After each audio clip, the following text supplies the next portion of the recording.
Welcome to Better Relationships, Better Work, where we explore how to make work better through the power of relationships. My name is Jason Lauritsen. I'm the author of 2 books, a leadership trainer, and speaker on a mission to fix how we treat people at work. Now, today I have a very special episode for you. My very special guest today is my wife, Angie Lauritsen.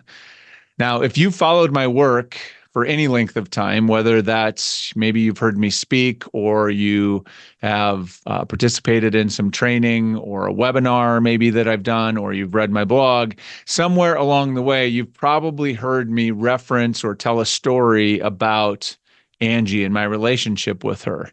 Because since the foundation of my work is relationships and how we can build and foster better relationships at and through work, I often share examples from, the most important relationship in my life, my marriage.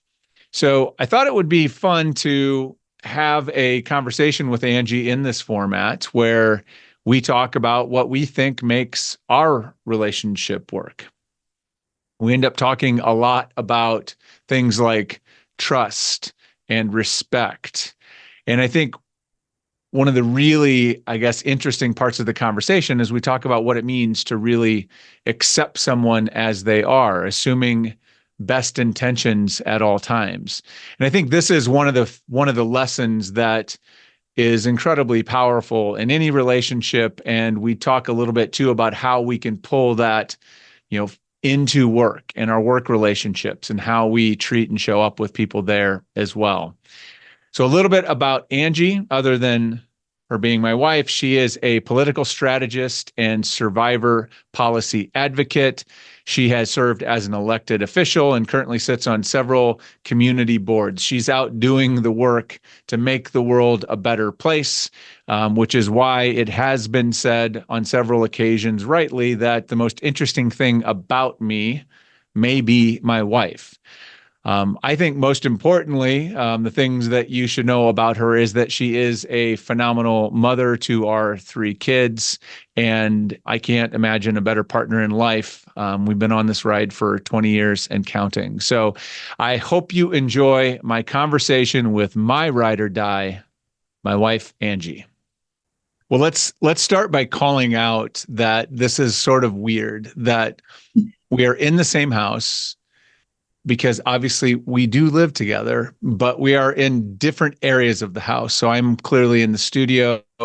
You are in the basement in your office, which I guess feels a little awkward. I mean, we could be sitting in the same place, but because we want to create the best possible experience for you who is listening to this right now, we decided to do it this way. So we're looking at you. We thought maybe this would be a better experience. We certainly will get better audio. So a little weird, like we're together, but we're not really together. We're Zooming from different corners of our house. So I thought this would be fun. I know we have actually talked several times over happy hour as we were debriefing our week. You're like, it will be fun to do a podcast together. We should do something like that. So today is the day we find out if it's a good idea or a terrible idea or something somewhere in the middle.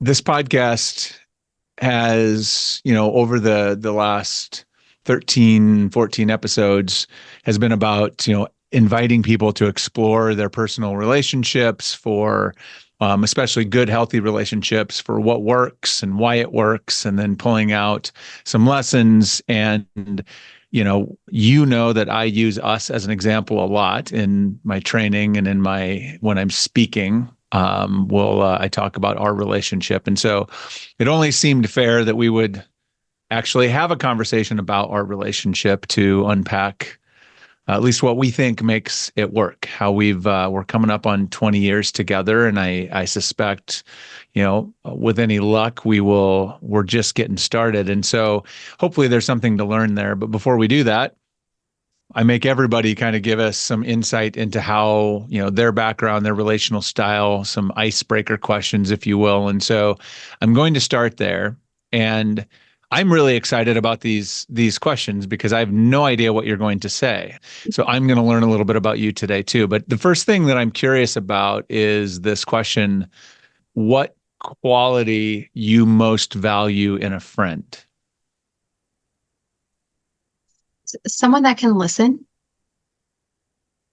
someone that is an active listener, someone that is genuinely asking those questions about not only your day or whatever, but somebody that's willing to like sit through the ugliness of our lives and everything that we're really going through. Loyalty too. Like I want to be able to talk to someone that I trust and can we can have these open conversations about things that are hard to talk about. And we've been through a lot of outside forces coming in on our relationship, and we've been through a lot of different things that are like taboo to talk about with friends. So if we're talking about infertility, if we're talking about menopause, if we're talking about different things that are hard health issues, like I think it's good to talk about those with people that are willing to have those conversations and have harder conversations. And so I surround myself with that people that are okay with having those conversations and talking about real things. The active listening piece is a piece, as you said that, I was like, God, it's amazing. I mean, I'm glad I had been on kind of a journey before we met to learn better listening skills. I continue to be on that journey all the time. But I'm like, God, I started out, I had too much to say, too many problems to solve, not always desired to be a good listener, but wasn't always good at it. So I'm lucky that I had done a little work and that you hung with me as I've learned and gotten better at that. So fortunately, that's feels Well, like that was a hurdle I had to cross. there was some training that was involved, when we first got together, there was some training because there'd be times where I'd be like, no, I just need you to listen to me. I don't need you to fix this. It will work its way out, or we will find a solution, or the solution will present itself. I don't need you to fix this right now. I just need for you to just listen as I talk through things. And so, through our many years of being together, it's just that sometimes I just need to say things out loud and just hear them. And then a solution will just like manifest just by me talking out loud instead of it just circulating within my brain. So That is something that, thank God, I have had you to teach me that, because I talk about that now frequently, and I think I've gotten an awful lot better at that over the years. And it's something that I then pay forward. I try to share that with other people too. I know it's not a natural thing, and especially depending on how you grew up or what kind of what your personality style is, it's even harder. And so I think that that's a lesson I'm really grateful for that you have shared with me over the years. So let me ask you this then. This has become one of my favorite questions, and I am really curious to hear your take on this one is, what is something that you learned about relationships growing up that still shapes how you think about or show up in relationships today? well, I mean, obviously, but not everyone knows that I grew up in a very abusive home. So we spent most of our time just like trying to survive from day to day. But there were glimpses throughout that of me being at friends' house because it was safer for me to be at other friends' houses and seeing how their parents interacted with each other. My grandparents, who were a very stable relationship, showed zero affection towards each other. They would never hold hands or hug or do anything like that. And so how I grew up was just very different than a lot of other people. And so, I mean, as a lot of other people may say, like they grew up learning how not to be. And so when I am very aware of a lot of those things when having our kiddos grow up around us, I like to do things or relate with you in front of them in a way that I never had when I was a kid. Like, I want our kiddos to know that it's okay for us to laugh and hug and kiss and hold hands and be affectionate and disagree on topics and that everything's going to be okay. So I always like try to, obviously take things from when I grew up. There wasn't a ton of examples, but yet you remember some of those people that you saw that were together And you're like, why isn't my family like that? Like you saw them and you were kind of like, that's what I would like for my life. And so that to me is more of anything, just that unity between the couple. That was very strong. That's what I wanted my whole life.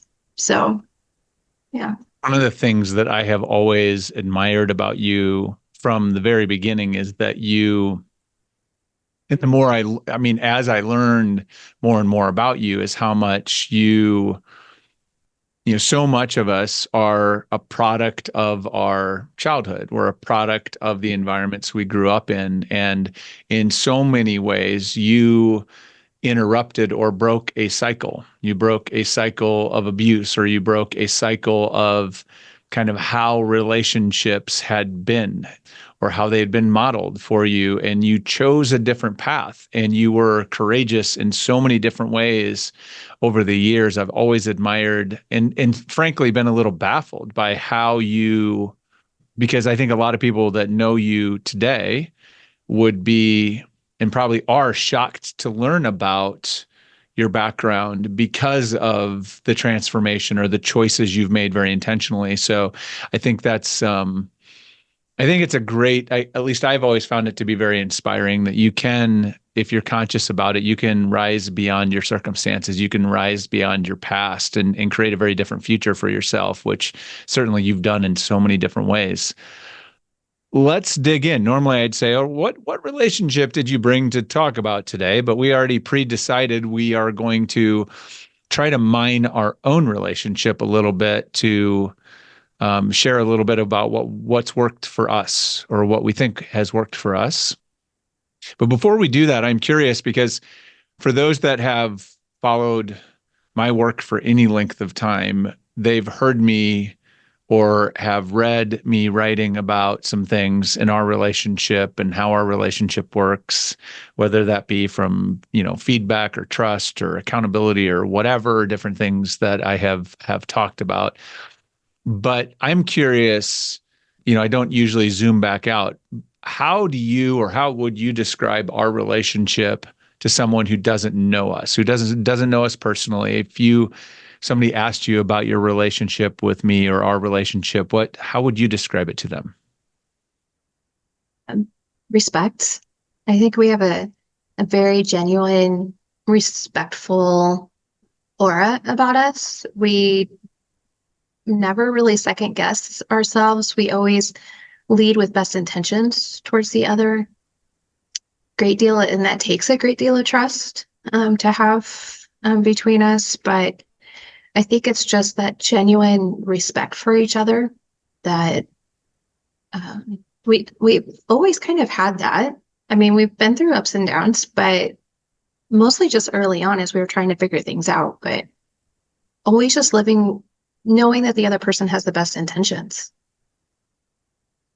And I think the other thing I would layer onto that is I think we genuinely like being together. Like we like hanging out. Like if I'm, it's always funny where, I mean, and I love hanging out with my male friends and other people and spending time there. But it's like if I'm gonna go do something, if we're going to go on some adventure or go on some road trip, like if I get to pick who I want to go on that road trip with, you're always the top of the list just because I think we enjoy spending time together. And so I think that also is part of the mix, right? There's that, and the respect, I think, is we're a good team. Like we've had each other's back. And one of the things I would say that I'll throw into the mix here, which will become maybe relevant later when we talk about what we can pull out of what we do or have learned that we can pull back to work, is that we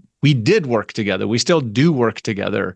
But for 3-ish years, we were full time working together in the business, and we did it. We did it, and we made it work, and we made some progress, and it was really valuable. I would not recommend it necessarily to everyone because it is not easy. I think we had to be the amount of intention, and maybe we can talk about that a little bit, but I think the amount of intention we had to bring to our relationship during that period of time was really, really intense. But so we've got a lot of that. We've been intertwined in lots of, I mean, not just being married, but we were like partners working together 100% of the time for a while.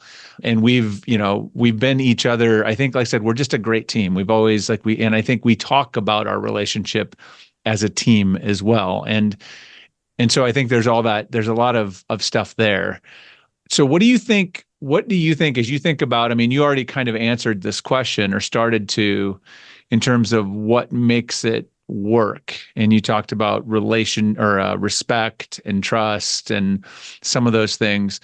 Are there are there any things you can think of that we do either with or for one another in the relationship specifically that you think is really important to keeping our marriage healthy? I think that or maybe we both choose our battles, right? I think there's things that you're the expert in. There's things that I'm the expert in. There's things that I somewhat care about. And there's things that this is my line that I'm going to draw.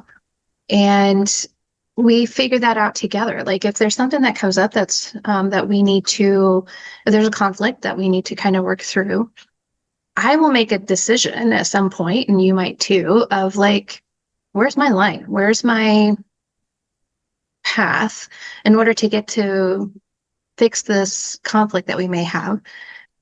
But I think early on, you and I set out a lot of like, not ground rules, I would say, but we both come from previous relationships. We both come from starter marriages, is like we like to talk about. And I remember early on that you and I sat down, not only did we do like the 20 questions to kind of get to know each other over email back in the day when people would email each other instead of when texting wasn't around yet. We're so old. We are so old. But I still remember this date early on, like 2 weeks into 2 or 3 weeks into us knowing each other. Like we were sitting in your apartment on the couch. We were facing each other on opposite ends of the couch. And we just started going through like really heavy questions. We knew this relationship was going someplace. We had mad chemistry for each other. And we wanted to like figure things out first. Like, are there some like things that are hard lines for us that would make it so that we wouldn't work out long term? And like we spent that night going through like all of these items, just like check boxes and things that you strongly cared about. We both strongly cared about. We both were in agreement with each other. And so there wasn't really any things that were like red flags or anything that we couldn't work through or talk about or so like when it comes to those like harder things that we may come up against, we're usually already in agreement. We've talked about it. We've talked about the different options or solutions that may come in front of us and stuff. But it's something that you and I have already worked through. The plan is there. The outline is there that we have already somewhat agreed upon over the years. And so when there is a conflict, we just kind of are able to sift through things in a way that both of us can come out of it feeling okay with whatever the decision is, whatever the solution is. But because of my background, because of my history, like, is this the hill I'm going to die on? And it's absolutely not going to be the hill that I die on. We don't have those hills. Like, we just don't have those places that is going to be a super major conflict for either of us. And we're able to just talk things through in a way that neither one of us have any scratches or scars that come from it. So I agree with all that. And I want to pull out, there's a couple things that I think I want to distill maybe into something that we could apply to other relationships as well. And I think one is that they're both interrelated. I think one is we do both, like it's interesting. I think we prioritize the relationship first. So the relationship, like maintaining the relationship, caring for the relationship is always primary. And so I think that then when we get into conflict, it's like, okay, why am I so upset about this? And what, like, do I really even care about that? Like, what's going on? And usually, and I think this is why we've been able to resolve most of our usually one of us is like, you know what? I really don't even care. I don't know why I really don't care. So whatever it is you want, like, that's fine. I don't care. I don't. And then all of a sudden, because we would rather come out of it, like, I don't need to win the conflict. I'd rather have a healthy marriage and a good relationship with you than to win an argument. And that was not always true. Right. I mean, my mom, I think my mom still has PTSD from me when I was a teenager because I had to win every argument. And we now kind of, we're living through this a little bit with our teenagers at times too. They come by that naturally.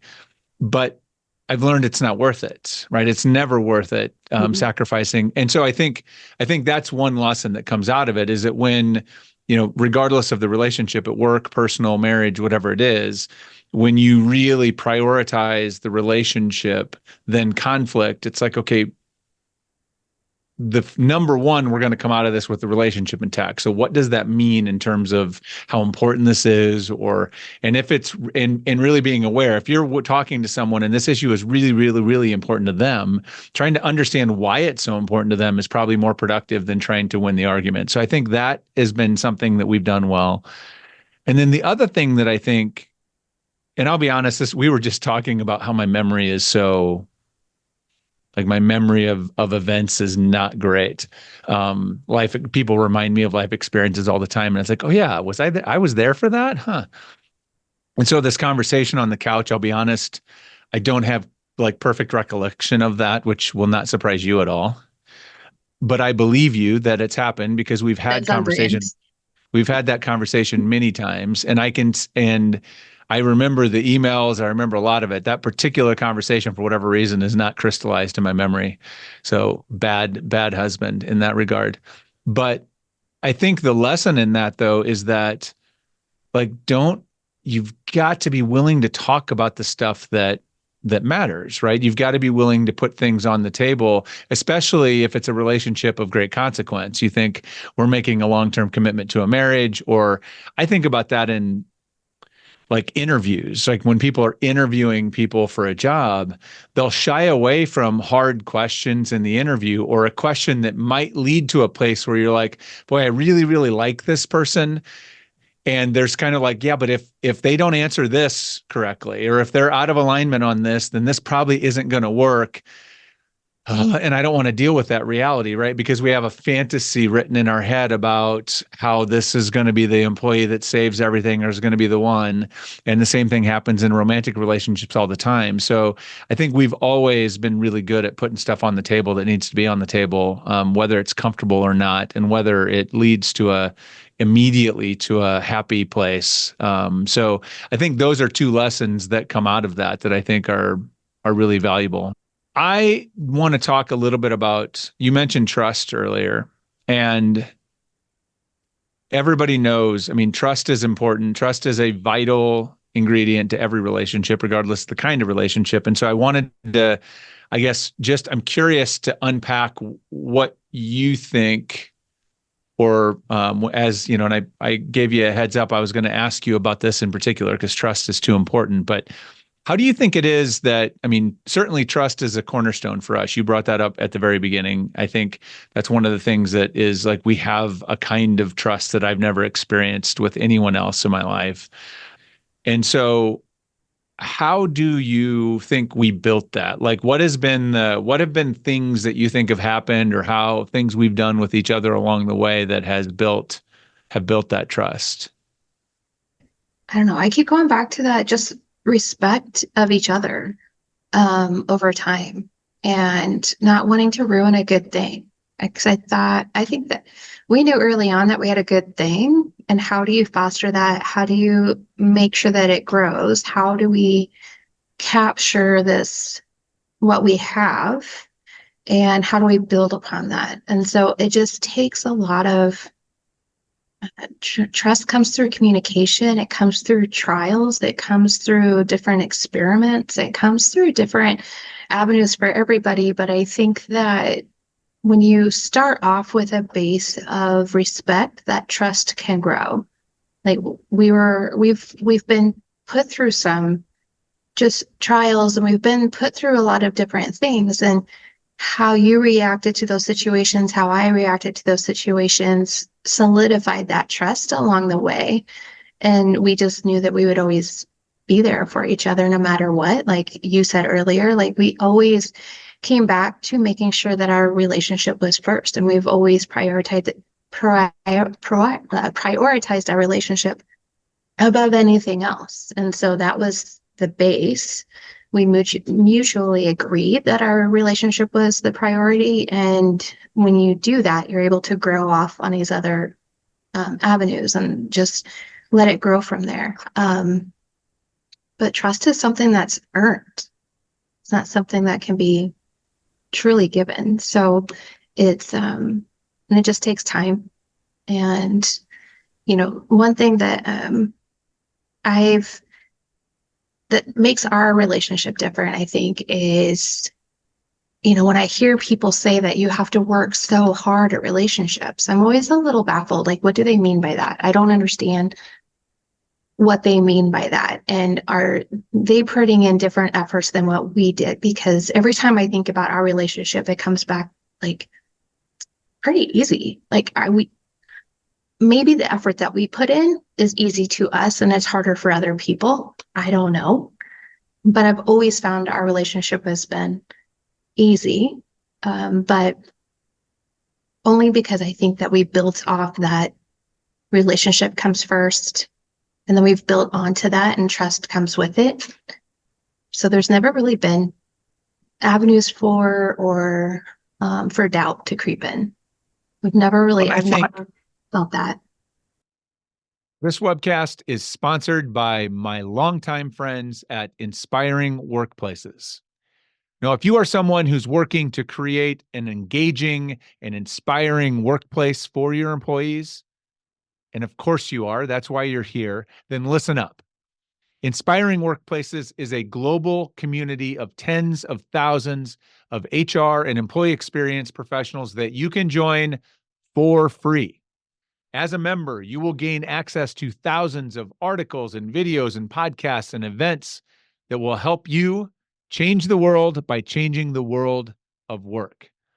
They are also home to the Inspiring Workplaces Awards that recognize the best workplaces in the world. You can learn about the application process at their website.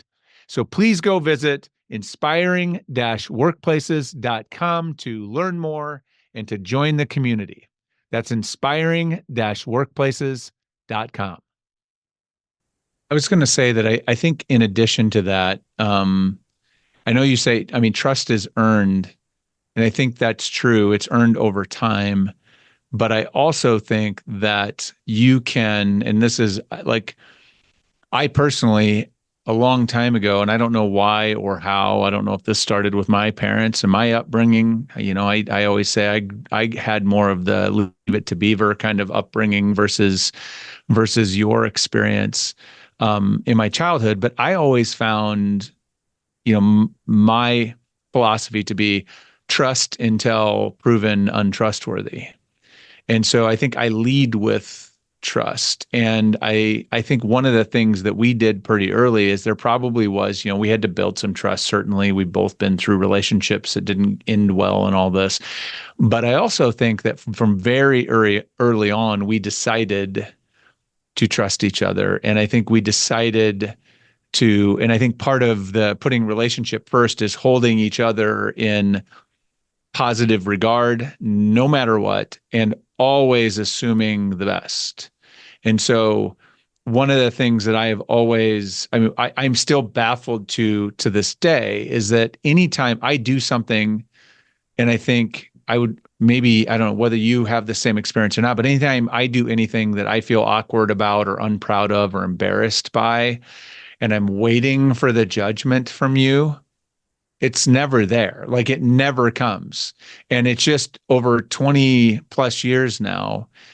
and that's part of what builds the trust is the positive regard is like no matter like the embarrassing moment or the moment where I behave in a way I'm not proud of, like there's never a time where have felt judged or disdain or any of those things. And it's always relationship first. It's always positive regard. It's always acceptance. And I think that's something that gets underplayed, that when you have someone like that that's constantly there, I mean, that's what we want in best friends. That's what we want in our family, is just love me and accept me. That doesn't mean there isn't accountability or there isn't consequences. Like if I treat you poorly, we're going to have a conversation about that. So that's not what I'm talking about. It's not letting everything pass, but it's when I do something stupid, you don't make me feel stupid about it.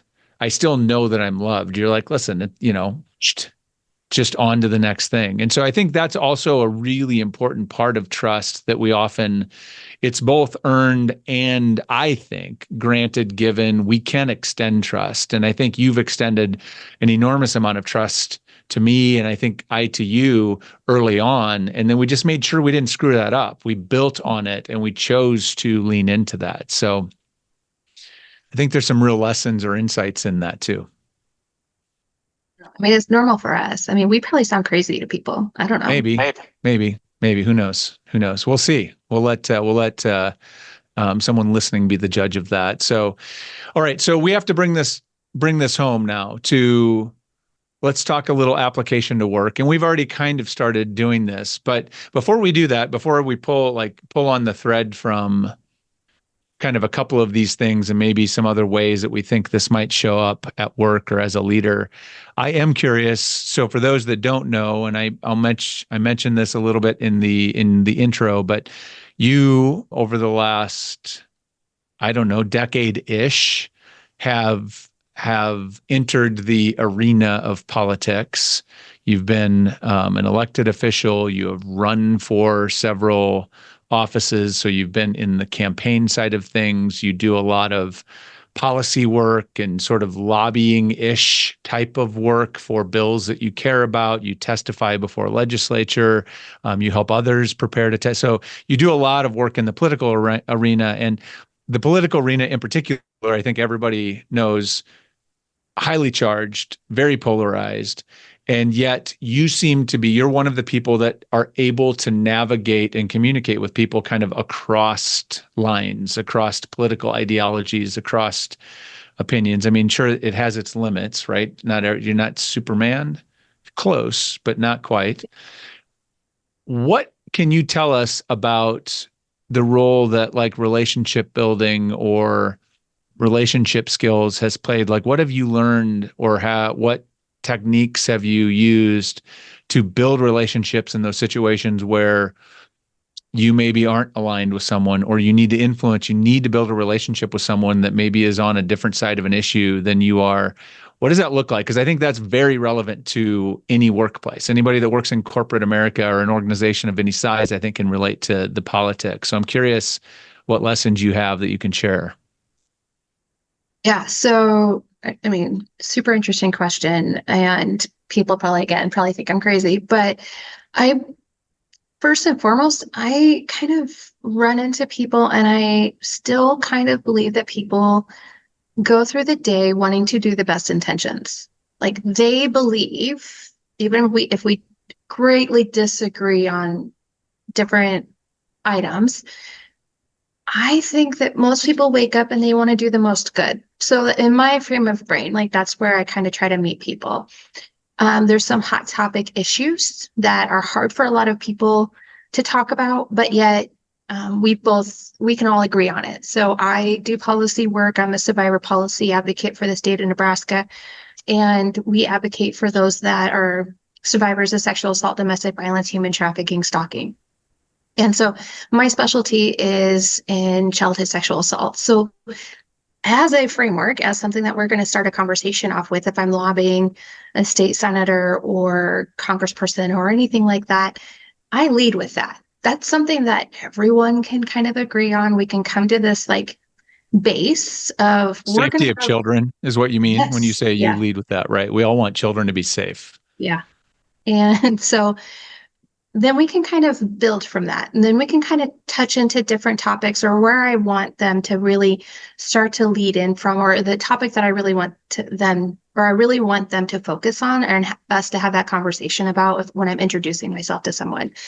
And so when I was knocking doors, meeting somebody wherever they're at, I truly believe that. Like, I am meeting them in their space at this moment on this date. I don't know where they were at before this. I don't know what conversations they were having. I don't know what circumstances led them to meet me at this particular moment in time. So I always try to meet people where they're at. So lead with that, lead with compassion, lead with the ability that we can find some common ground at some place, but yet respect each other's, I don't know if boundaries is the right word, but respect each other's opinions, but yet be able to convey your message in a way that's non-confrontational, if that makes sense. I've always had a way of like, they came to their beliefs and to their opinions the same route that I came to mine. I will be able to have a conversation with somebody about these really super hard topics without it being personally attacking the other person or making them feel like they're personally attacked. The I want someone to come away with from having a conversation with me of like, I could totally work with her. And that's how I want everyone to kind of come away from an interaction with me is like, we may not agree on everything, but we could totally, I think we can work on some things together and we can find some commonalities. We can work together in a way that we both come away with something. And that's just kind of when it comes to relationships, when it comes to the way that I work, personal attacks don't get you anywhere at all. And if I find, and I've had this happen to me to my face multiple times, if they're personally attacking me, it has nothing to do with me. I figured that out a long time ago. It has everything to do with them. So I don't internalize any of that. There's some things that can kind of get to me sometimes, but that's more on them than it is on me. And so Yeah. I don't know if that And there's answers some, the question. it does. There's some themes that come out, I think consistent themes in what you just said. Like there's an assumption of good or an assumption of positive intentions that like people, there's a very, like there's this thing hanging in the air, I think, particularly I think in the US, but in a lot of places where it's like if you disagree with me, then I put you in a category of evil, Mhm. right? That you have some kind of evil intentions. And that's generally not the case. Like they usually think they're trying to support something good or make something good happen, something they care about. And so there's good intentions. There's the compassion piece that you've mentioned earlier. There's a lack of judgment, which I think is really powerful, right? When someone feels that you're not judging them for whatever view, then they are maybe more willing to step in. And I think the thing you didn't say, which I've seen you do all the time, is you listen to people, right? This thing you value in friends is the same thing that you give to others, is you will, regardless of whether you agree with them, you actually will hear them out. And it's amazing. Most of the time, people just want to be heard. And if Mhm. you're willing to actually hear them, then they are going to like you probably, or at least they will give you the benefit of the doubt because you actually took time to listen as opposed to just start talking at them, telling them that they're wrong, passing judgment on them, all of these things. And so it is a true superpower that you have with people to do that. And it's a very difficult thing. I admire what you are able to do. Another thing I'm kind of in awe of when I see you in action there. So I think there's some great takeaways that people can pull that back into the work relationship. So let's maybe close with we talked a lot about trust and we talked about a variety of things that make the relationship work. As you think about this, and you now between your politics work and now leading people in your professional work and building a team and working with volunteer teams, what is the one lesson from the conversation we've had today, or what is one of the things that that you think that maybe we've talked about that works for us in the context of our relationship that you've been able to apply for as you've been doing your volunteer work or with your team that has been really effective that maybe someone else could take back and use? Like, what's something that comes to mind for you that has had a big impact? I trust my instincts a lot. And in particular, just with the people that I surround myself with or that I've had to hire in the past, many don't know that I'm working outside the home for the first time in 16 years. And so this is very new to me. I've had to hire my own staff, and I knew instantly who they were when I met them. So similar to when I met you, I knew instinctively that we were supposed to be together. I knew that with the people that I hired. I do a lot of volunteer work. And it's very intentional. It's very, I make choices about who I'm going to spend time with and be around and the causes that I'm going to support. And I'm okay with letting go of the things that are not feeding my bucket. If they're taking too much energy away. So I do trust in my instincts, and I do trust in the good that I want to put out into the world. And I focus and I look at the people that I surround myself with or the people that I'm working with, and I'm proud to be with them. I want to be shoulder to shoulder with them when we are taking on a lot of the different things that we are taking on. Whenever you're trying to build that team, you're looking for somebody that I want someone that has not the same experience, not the same expertise that I do. I want a team where each person feels empowered to take on, and collectively we are the best because we are each experts in different areas. You and I make a great team. You're really good at different parts of the relationship, different parts of raising kids than I am. But together we're freaking amazing.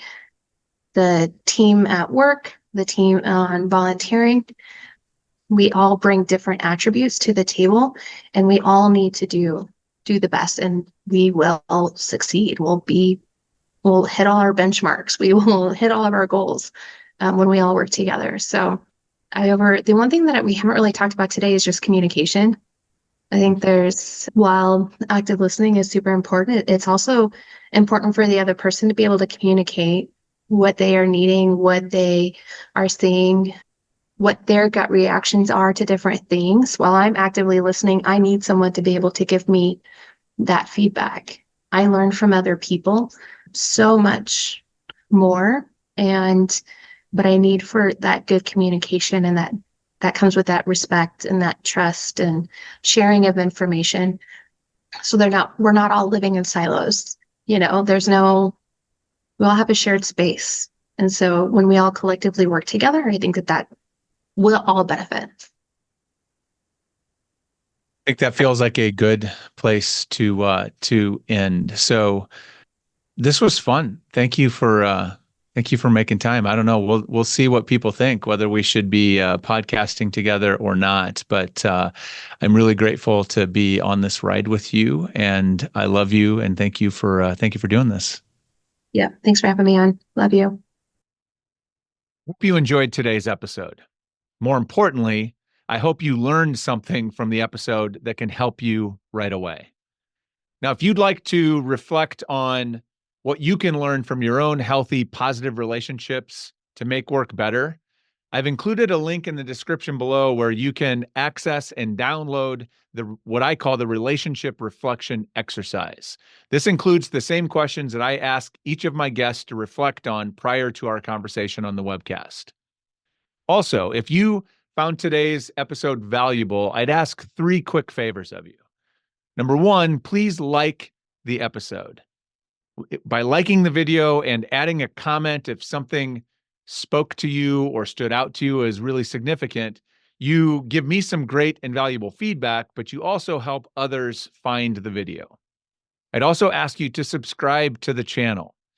That does 2 important things. 1, it makes sure that you won't miss any upcoming episodes, and it sends me the message that you like the kind of content that I'm creating here.